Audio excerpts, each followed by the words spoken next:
नमस्कार, स्वागत है आप सभी का A1 टीवी में। मैं हूं आपके साथ उमंग माथुर और आप देख रहे हैं A1 उत्तर प्रदेश। बुलेटिन की शुरुआत करेंगे, लेकिन आइए पहले नजर डालते हैं इस वक्त की सुर्खियों पर। उत्तर प्रदेश सरकार की कानपुर को 556 करोड़ की सौगात। मुख्यमंत्री योगी आदित्यनाथ ने 2 प्रोजेक्ट्स का किया लोकार्पण। तो वहीं योगी ने मनीष गुप्ता हत्याकांड में दोषियों पर कड़ी कार्रवाई करने का भी दिया आश्वासन।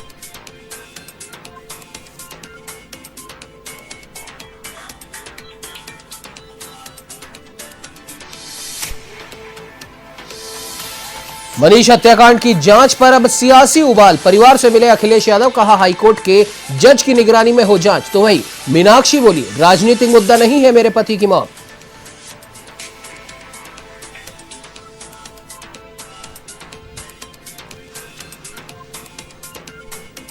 महंत नरेंद्र गिरी के उत्तराधिकारी की हुई औपचारिक घोषणा। बलबीर गिरी संभालेंगे अब बागंबरी मठ की गद्दी। निरंजनी अखाड़े में हुई पंचों की बैठक में लिया गया फैसला।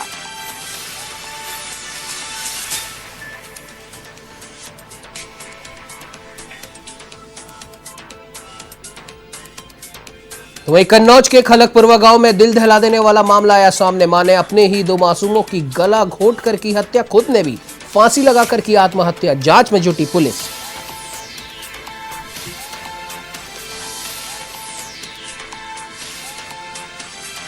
आईएएस इफ्तिखारुद्दीन वीडियो मामले में हुआ अब एक्शन। एसआईटी टीम ने मौके पर पहुंचकर जांच की शुरू। डीजी सीबीसीआईडी जीएल मीणा ने शुरू की पड़ताल।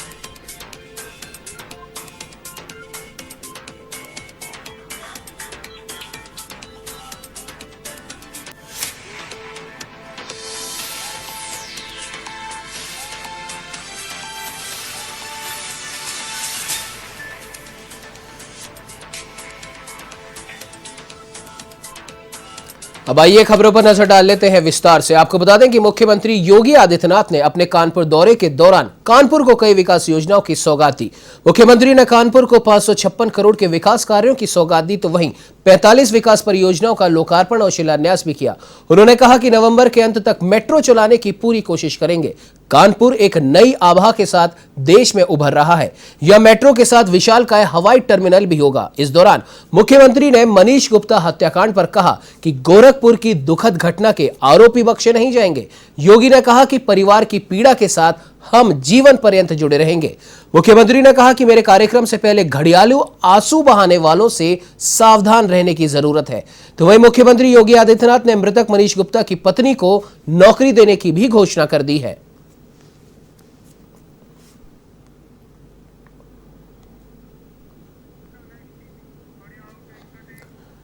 तो वहीं कानपुर व्यवसायी मनीष गुप्ता के परिवार से पूर्व मुख्यमंत्री अखिलेश यादव ने भी मुलाकात की है।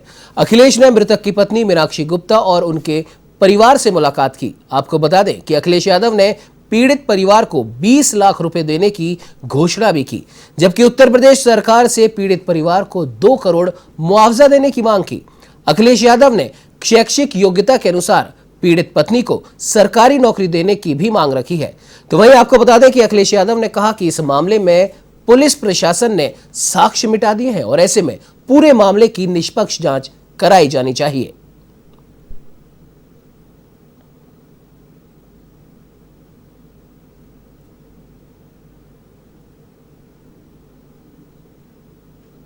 जो व्यापार वो कर रहे थे, उस व्यापार को कैसे आगे बढ़ाएंगे, इसलिए सरकार को 2 करोड़ रुपए दे करके इस परिवार की मदद करनी चाहिए। और हम लोगों ने भी तय किया है कि समाजवादी पार्टी भी अपनी तरफ से इस परिवार की 20 लाख रुपए से मदद करेगी। ये डीएम एसपी नहीं, ये सरकार ऐसी है। ये सरकार के इशारे पे जब डीएम एसपी से आप गलत काम कराओगे, जब डीएम एसपी से आप बूथ लुटवाओगे, आप पता करिए पुलिस कप्तान कहाँ से आए हैं। ये पुलिस कप्तान वही हैं जिन्होंने अमरोहा में बूथ लूटने का काम किया था। जब आप पुलिस से गलत काम कराओगे तो उनके गलत काम को कौन नहीं छिपाएगा, ये बताइए। तो वह युवा समागम के जरिए युवाओं में जोश भरने के लिए भाजपा युवा मोर्चा के राष्ट्रीय अध्यक्ष तेजस्वी सूर्या अयोध्या पहुंचे, जहां शहर की सीमा सादतगंज पर भाजपा युवा मोर्चा के राष्ट्रीय अध्यक्ष तेजस्वी सूर्या का सांसद लल्लू सिंह की अगुवाई में स्वागत किया गया। स्वागत के बाद मीडिया से मुखातिब होते हुए राष्ट्रीय अध्यक्ष तेजस्वी सूर्या ने कहा कि बचपन से मेरा सपना था कि अयोध्या आकर रामलला का दर्शन करूं और अब मुझे वो मौका मिला है जो मेरे लिए सौभाग्य की बात है। उन्होंने कहा कि आने वाले विधानसभा चुनाव में भाजपा पिछली बार जो बहुमत था उससे ज्यादा बहुमत से चुनाव जीतेगी। तेजस्वी सूर्या ने अयोध्या आगमन के दौरान रामलला का दर्शन पूजन कर आशीर्वाद लिया।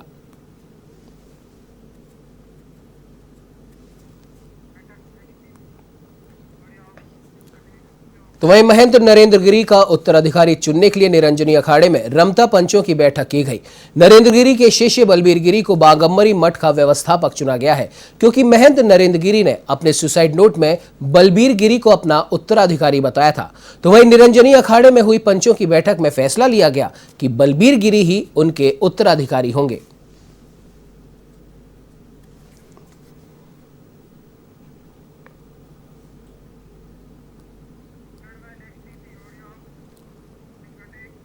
तो वहीं बसपा सांसद अतुल राय के खिलाफ दर्ज दुष्कर्म केस के मामले में जांच करने वाले निलंबित सीओ अमरेश सिंह बघेल को 14 दिन की न्यायिक हिरासत में जेल भेज दिया गया है। बाराबंकी से हिरासत में लिए गए अमरेश सिंह बघेल से पूछताछ भी की गई थी। गुरुवार सुबह आत्महत्या के लिए प्रेरित करने सहित कई गंभीर धाराओं में इंस्पेक्टर महेश पांडे की तहरीर के आधार पर मुकदमा दर्ज किया गया। जिला चिकित्सालय में मेडिकल परीक्षण के बाद उसे वाराणसी CJAM की अदालत में पेश किया गया। अदालत ने अमरेश सिंह बघेल को 14 दिन की न्यायिक हिरासत में भेज दिया है। आपको बता दें कि अदालत में पेशी के दौरान काफी गहमागहमी का माहौल रहा। परिसर में भारी संख्या में पुलिस बल भी तैनात रहा। गौरतलब है कि सांसद अतुल राय पर दुष्कर्म का केस दर्ज कराने वाली युवती और उसके गवाह के आत्मदाह प्रकरण में ADCP वरुणा जोन के नेतृत्व में पुलिस टीम ने बुधवार को बाराबंकी टोल प्लाजा से अमरेश सिंह बघेल को हिरासत में लिया था।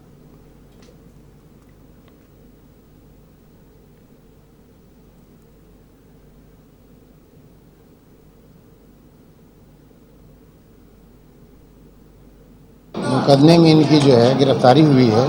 आए हैं रिमांड पे, रिमांड से जा रहे हैं जेल। अभी बेल पे बहस बाकी है, बेल की दरखास्त दी गई है, बहस बाकी है। अब तो अगली डेट कब तक पड़ी है? अब कोर्ट बताएगी ना सर। अभी तो कोर्ट में उनका आदेश आया तब ना कोर्ट में क्या डेट पड़ी क्या नहीं, अभी तो कोर्ट में चल रहे हैं, कोर्ट बताएगी। तो वही कानपुर के व्यापारी मनीष गुप्ता की गोरखपुर पुलिस कस्टडी में हत्या के बाद देश भर के व्यापारियों में आक्रोश व्याप्त है। मुरादाबाद में भी व्यापारियों ने गोरखपुर पुलिस के खिलाफ नारेबाजी करते हुए एक ज्ञापन ADM सिटी को सौंपा। तो वहीं सपा व्यापार मंडल के जिलाध्यक्ष समीर वर्मा का कहना है कि पहले नोटबंदी GST की मार से व्यापारी उभरा भी नहीं कि अब व्यापारी की हत्या ने सनसनी फैला दी। उनकी मांग है कि इस घटनाक्रम में जो भी मुख्य दोषी अफसर हैं उनके खिलाफ सख्त से सख्त कार्रवाई की जाए।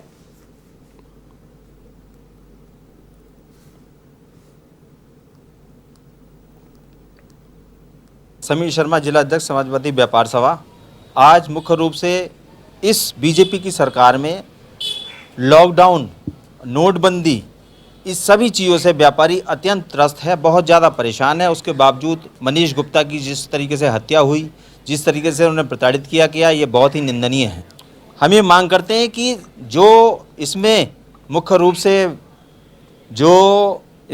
से जो हमारे अफसर हैं, जो दोषी अफसरों के खिलाफ सख्त कार्रवाई की जाए और 1 करोड़ का मुआवजा उनकी पत्नी को दिया जाए और कम से कम जितने भी सरकारी नौकरी दी जाए और पीड़ित परिवार को 1 करोड़ की मांग करती है, सरकार से मांग की जाती है, 1 करोड़ रुपए का मुआवजा दिया जाए। तो वहीं रायबरेली जिले के हरचंदपुर थाना इलाके के प्यारोपुर गांव में एक 5 वर्षीय बच्चे की संदिग्ध मौत का मामला सामने आया। कई दिनों से बच्चे को बुखार भी आ रहा था और परिजन बच्चे को अपने साथ झाड़ फूंक करने वालों के पास भी ले गए थे। मामले की सूचना पर करीब 4 थानों की पुलिस फोर्स के साथ CO सिटी महिपाल पाठक भी मौके पर पहुंचे। पुलिस ने मासूम के शव को कब्जे में लेकर उसका पोस्टमार्टम करवा दिया है।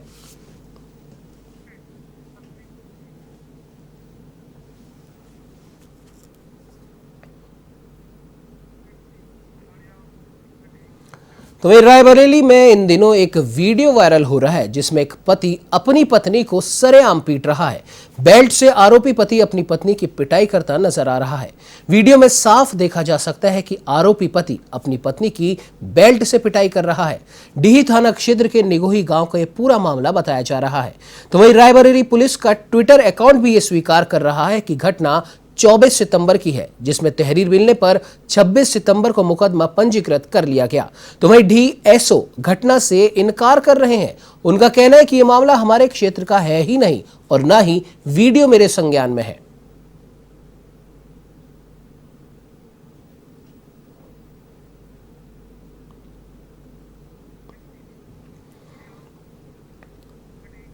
तो वहीं रायबरेली में इन दिनों अपराधी बेलगाम होते जा रहे हैं। मामला एक युवक की हत्या से जुड़ा बताया जा रहा है। हरचंदपुर थाना इलाके के लखनापुर इटकुटी में एक युवक की दबंगों ने कुल्हाड़ी से वार कर हत्या कर दी। मामला खेत में पानी के लगाने से जुड़ा बताया जा रहा है। घायल युवक को हमले के बाद अस्पताल लाया गया, जहां डॉक्टर्स ने उसे मृत घोषित कर दिया। मौके पर पुलिस ने पहुंचकर मामले की जांच शुरू कर दी है।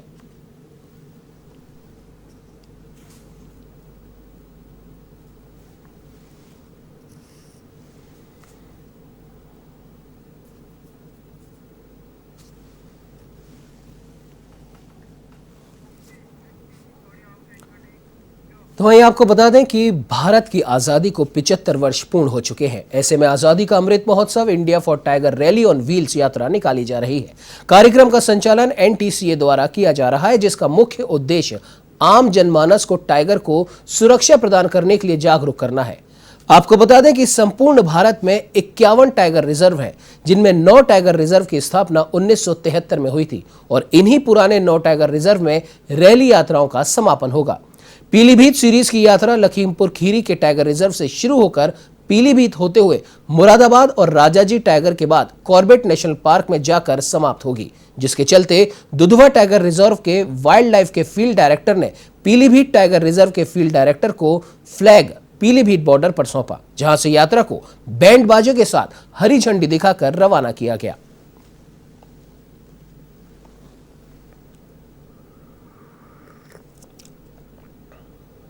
जो प्रथम 9 टाइगर रिजर्व थे जो 1973 में अस्तित्व में आए थे, उन पे बड़ा आयोजन हो रहा है। और आज़ादी का अमृत महोत्सव जो बाघ रिजर्वों की एक मतलब जो तो पूरी श्रृंखला है 51 टाइगर रिजर्व से पूरे भारतवर्ष में।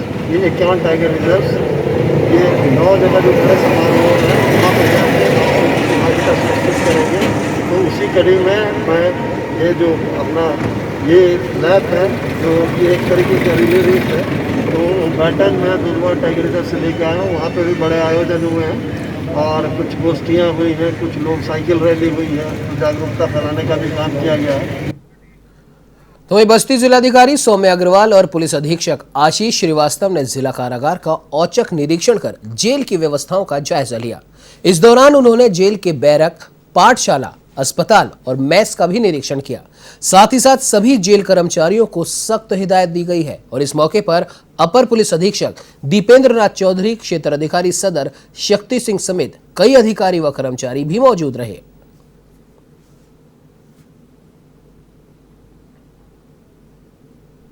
आज जेल का निरीक्षण किया गया है। जेल में कोई ऐसी विशेष खामियां नहीं मिली हैं। खाना जो है वो साफ़ सुथरा पकता हुआ पाया गया है और यहाँ पे जो लगातार महिला बंदियों के साथ जो बच्चे हैं उनकी पढ़ाई की व्यवस्था भी बढ़िया चल रही है। तो वहीं जौनपुर में करणी सेना भारत के पदाधिकारियों और ग्रामीणों ने पटरियों का घेराव किया। आपको बता दें कि दुधवा में रेल लाइन के अंदर बाईपास में पानी भर जाने से आवागमन बाधित होने के कारण यह प्रदर्शन किया गया। करणी सेना के पूर्वांचल महासचिव गुलाब सिंह ने कहा कि अगर एक सप्ताह के अंदर आवागमन चालू नहीं हुआ तो अनिश्चितकालीन धरना दिया जाएगा। सीओ और रेलवे प्रशासन के आश्वासन पर ग्रामीणों ने पटरियों से अपना घेराव हटाया।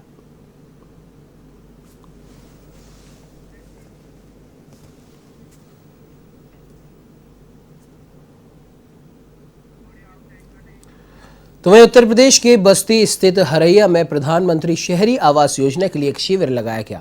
इस शिविर में विधायक अजय सिंह ने पात्रों से चर्चा की। तो वहीं इस दौरान 11 राजस्व गांवों को नगर पंचायत में शामिल किया गया।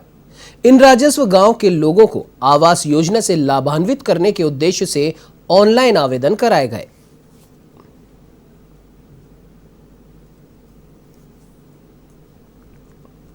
देखिए, प्रधानमंत्री शहरी आवास योजना का आज जो नगर पंचायत हरैया का विस्तार हुआ है 11 राजस्व गांव और 2 आंशिक राजस्व गांव में जो सीमा का विस्तार हुआ उसमें कैंप लगा करके उस सभी आवास विहीन लोगों को आवास देने के लिए रजिस्ट्रेशन हो रहा है। अतिशीघ्र इन सब लोगों को प्रधानमंत्री शहरी आवास योजना का लाभ मिलेगा। मैं आदरणीय मोदी जी को धन्यवाद देता हूँ, उन्होंने को बता दें कि मुरादाबाद जनपद की नगर पंचायत कुंदरकी के द्वारा 200 परिवार वालों को नोटिस सौंपे गए हैं। नगर पंचायत द्वारा अतिक्रमण कर मकान बनाए जाने को लेकर मकान में रह रहे 200 परिवारों को ये नोटिस देकर उनसे जवाब मांगा गया है। पुराने तालाब पर अवैध अतिक्रमण से जुड़ा ये पूरा मामला बताया जा रहा है। नोटिस मिलने के बाद स्थानीय लोगों ने नगर पंचायत के खिलाफ प्रदर्शन किया और नगर पंचायत पर गंभीर आरोप भी लगाए। लोगों का कहना है कि वे पीढ़ी दर पीढ़ी यहां रहते आ रहे हैं और अब नगर पंचायत का ये कदम सरासर गलत है।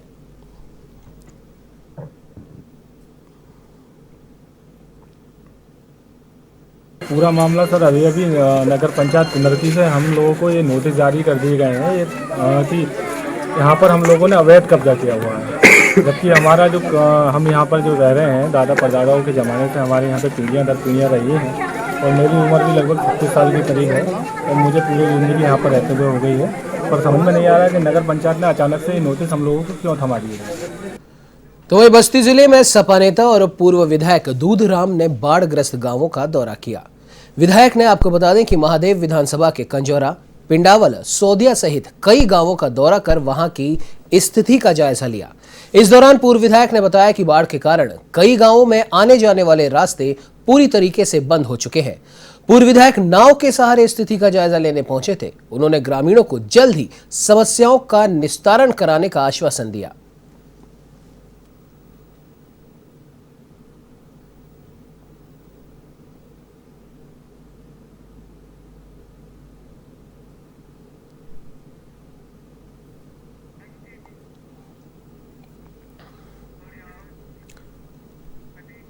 तो वहीं सहारनपुर की नानोता पुलिस ने 2 शातिर वाहन चोरों को गिरफ्तार कर उनसे चोरी की 11 बाइक्स बरामद की हैं। बता दें कि क्षेत्र में लंबे समय से हो रही चोरी की वारदातों के मद्देनजर पुलिस ने एक विशेष अभियान चलाकर इन आरोपियों को गिरफ्तार किया है। तो वहीं एसएसपी डॉक्टर एस चन्नप्पा ने प्रेस वार्ता कर इस पूरे मामले का खुलासा किया।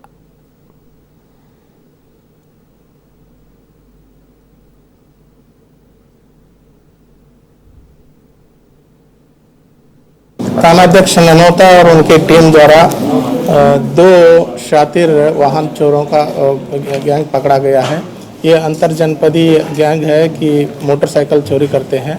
तो कुल इनसे अभी तक हम लोगों को 11 मोटरसाइकिल बरामद हुए हैं, जो मुजफ्फरनगर, यहाँ सहारनपुर और एक हरियाणा जो अन्य जनपदों से जो चोरी हुआ है ये मिलाए हुए हैं। इनसे गहराई से पूछताछ चल रहे हैं और भी मतलब इनके सक्रिय जो इनके सदस्य कौन कौन हैं इससे पता करवा रहे हैं। खबर उत्तर प्रदेश के चित्रकूट से है, जहां एक बाइक एजेंसी में कार्यरत कर्मचारी की संदिग्ध परिस्थितियों से मौत हो गई। जानकारी के मुताबिक मृतक कर्मचारी इस एजेंसी में चौकीदार के पद पर कार्यरत था। तो वहीं मृतक के परिजनों ने हत्या की आशंका जताई है। फिलहाल पुलिस पूरे मामले की जांच कर रही है।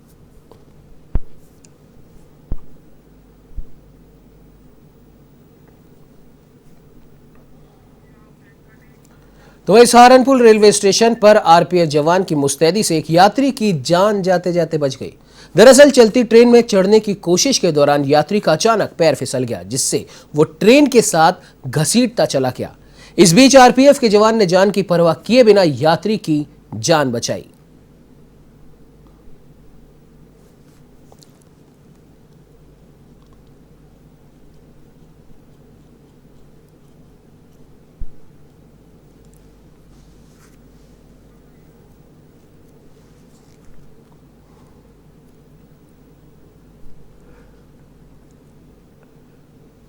ट्रेन 4673 समय करीब 10:30 बजे प्लेटफॉर्म नंबर 5 पर रेलवे स्टेशन सहारनपुर पर आए थे और ये गाड़ी अपने निर्धारित ठहराव के बाद जैसे ही 10:40 पर चलने लगे तो एक व्यक्ति जो है उसमें चढ़ने लगा तो उसका पैर फिसल गया और वो प्लेटफॉर्म और गाड़ी के बीच रह गया। तो उसी दौरान हमारा जो स्टाफ था हवलदार जावेद खान और ड्यूटी पर मुस्तैद था, उसकी ड्यूटी प्लेटफॉर्म नंबर 5 पर ही लगाई गई थी। तो उसने जब इस सिचुएशन को देखा तो उसने जो है दौड़ करके उसको अपनी तरफ सुरक्षित खींच लिया, जिससे उस यात्री की जान बची। जो यात्री था उसी गाड़ी में वो खलीलाबाद से लुधियाना जा रहा था, मूलचंद नाम का आदमी था। इसकी जो हमने जो रिपोर्ट मैंने ऊपर भेज दी है अच्छे कार्य के लिए, और जिस कारण हमारे जो अधिकारियों द्वारा भी इस कार्य को सराहा गया है। इस बुलेटिन में फिलहाल इतना ही। देश प्रदेश की तमाम खबरों की जानकारी के लिए आप बने रहिए हमारे साथ और देखते रहिए A1 TV। नमस्कार।